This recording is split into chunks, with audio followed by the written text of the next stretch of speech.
This is the Porsche 911 Carrera T, more specifically the 992.2 generation of the T. It's effectively a base model Carrera in terms of its engine, but importantly, it has a 6-speed manual gearbox, and it's one of only 2 Porsche models from the 911 range that you can buy with a manual gearbox now. And I'd say that functionally, this is the only manual 911 that you can actually buy because, well, the GT3 and GT3 Touring and manual guys are really hard to get an allocation for. So what is the T? Well, the badge harks back to 1968, where a pared back version of the 911 debuted. Porsche brought back the badge around a decade ago, and ever since then, it's offered enthusiasts who want a GT3-like driving experience on a budget, something in that same wheelhouse. Now, Porsche has gone into its parts bin and it's sourced the best Carrera parts to make the T a reality. The brakes, for example, are taken from the previous Carrera S. The suspension is from the previous GTS. The 2 turbochargers on the 3-liter flat 6, they're sourced from the GTS2. That 6-speed manual gearbox is effectively the 7-speed from the previous model with 1 fewer gear, and you get a shorter throw. There's also stickers all around the car and badges reminding you that you're driving a manual, and the folks at Porsche South Africa have even made the number plate stick GP. We've had a lot of comments from people about that. They really enjoy it. But before I get too nitty-gritty into details, I think the T is more about driving. So let's head onto the road and see what the T is like to drive. So here we are aboard the Carrera T manual on an empty road. Yes!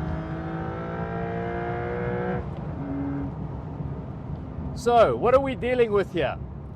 290 kilowatts, 450 newton meters of torque. I think they're telling pork pies. They're lying about that torque. This thing feels like it's got a lot more than 450 newton meters of torque. Look, if you want a faster 911, save yourself some money, buy the Carrera with the PDK gearbox because it's faster than the manual. I can't change gears as fast as a PDK can, and this car 0 to 100 is claimed at 4.5 seconds versus the Carrera with the Sport Chrono package is half a second quicker than that. So if you want a faster 911, spend less money. But if you want something special, something that pays homage to the past and is still an analog driving experience, the T is a great option. Is it a GT3 Lite? I don't think so. There are some things in here that really tell you that Porsche think about things very, very carefully before they release them. This gear lever, for example, is made of walnut. And for those of you that are fans of the Carrera GT, you'll know that's also got a walnut gear knob, which is a great thing for an enthusiast. And we get to these seats. They're made of race tex and they are blue plaid. Really cool. It's an option. This, of course, you can get them in just plain black, but I love this blue. It really matches the exterior of the car, where we've got this gentian blue accent inside and out. It's around the wheels and it's on the sticker pack and it's on the seats, even on this 911 headrest here. It's a good touch. Then we get to the rear windows, which by the way are made of lightweight glass.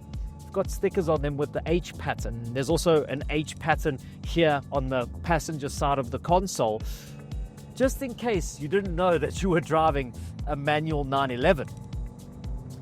So when I said earlier this isn't really a GT3 Lite, what did I mean by that? It's not as high revving naturally as a GT3. That's a 4-liter naturally aspirated flat 6, and that develops power up to 9,000 RPM. Now this car in many instances does feel more naturally aspirated than turbocharged. It's got a very linear power delivery and it pulls very strong all the way up until 7,500 RPM. But it doesn't feel like a GT3. The steering is nearly faultless. It's exactly what I want from a car like this. It's direct, it's not overly heavy, it's not overly light, it's just perfect. The fact that it's an electronic power steering unit and they get the steering to feel this good, it is nothing short of magic. The calibration engineers deserve a raise. Whatever they're being paid, they need to be paid more because it is fabulous. It is such a nice thing to drive. Then we get to the gearbox, which I've got auto blip on.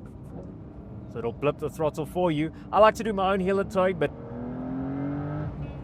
no getting around. That auto blip is a really nice thing to have. The gear shift itself is quite notchy, feels very mechanical. And that short throw, you can tell they're trying to imitate the GT3 in the way that the gear shift feels.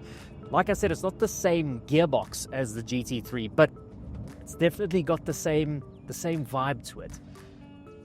The car isn't as firmly sprung as a GT3, and its power delivery, although linear, is a lot more punchy than a GT3. A GT3 is very peaky. You have to rev it out to get the best of it, and that's really what makes the GT3 so special, that spine-tingling crescendo towards the top of the rev range. This car doesn't have that to the same degree. But it's also not quite as firm as a GT3. It's still a very firm car. This GTS spec suspension in the car makes it very firm. We're in Sport Plus now on these roads. They're slightly bumpy, and the car is firm. And the lightweight glass and the removal of soundproofing materials, and also the option of either having or not having rear seats, that means there's a lot more sound. I can hear the turbos whooshing behind me. I can hear the engine more clearly than I could in the Carrera, the base Carrera, which we'll leave a description to that review in the description below, because that's where we outline the main changes in the 992.2 911 generation. It's not quite as civilized as that Carrera. It's a little bit more raw, a little bit more engaging, and that's potentially what you want if you're after a manual 911. And for those of us that live at altitude, this is a great option because, well, it's still super quick despite the altitude that we have here in Gauteng. We live at between 1,200 and 1,300 meters above sea level. That means a naturally aspirated engine loses roughly 70% of its power, and that's quite a lot. Turbo cars, it's maybe 1%. It's not quite as quick as it is at the coast because of the denser air down there, but the turbos, because they are forced induction, they're literally forcing air in there, they don't lose as much power. So at altitude, this car feels pretty quick. It might be the GT3 alternative for those that live in Gauteng, but not really. It's 1.7 million rand less than a GT3. And it does some of the things that a GT3 can do, but it's not a GT3, nor should it be. It's its own thing, and it's quite special as a result. I'm such a fan of what they've done with the 911. There's a few things that I can critique about the car. I'm still not a big fan of this push start button. I like the old turnkey system, which would have worked even better in this manual car. A nice nod to cars of old where you used to turn the key to start. But that's just part of progress. The cars always have to progress with the times, obviously. And the other bugbear that I have is something that as a 911 buyer you have to deal with, and that's slightly higher NVH levels. So cabin intrusion when you're driving at normal speeds and tire roar is something that really is slightly higher in a 911 than you might expect with a premium product, but it's just an inherent characteristic of 911s. And this T, with its slightly firm suspension and the lightweight glass and the removal of soundproofing, it's a little bit louder inside here. So even when you're cruising on the highway, you're very much aware of the sound penetrating the cabin, whether it be the tire roar or wind. You can just hear that. But I suppose it gives you a better sensation of speed, because in a lot of modern cars, we are quite cocooned and isolated from what's going on around us. In this car, I really do get the sensation of speed. When I'm driving it quickly, it feels like I'm driving quickly. And when I'm changing gears myself, I'm a very happy guy. Do I care that this is slower than a base Carrera? Not really, because I'm so much more involved in what's happening here. I'm driving old school, but I've still got Apple CarPlay, and I've still got a lot of modern conveniences. I've got heated seats, I've got a great air conditioning system. It's the best of both worlds for a petrol head. And And that's what makes Porsche so great.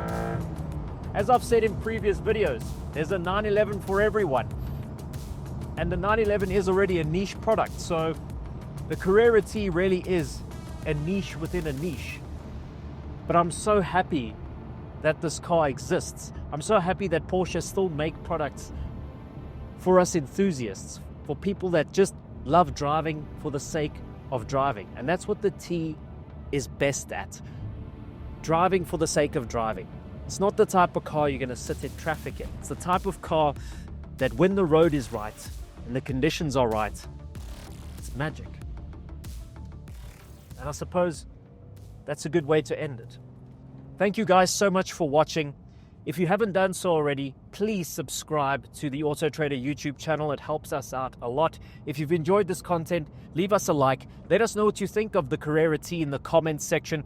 Let us know what you'd like us to review next. Until next time, guys, thank you so much for watching. Cheers.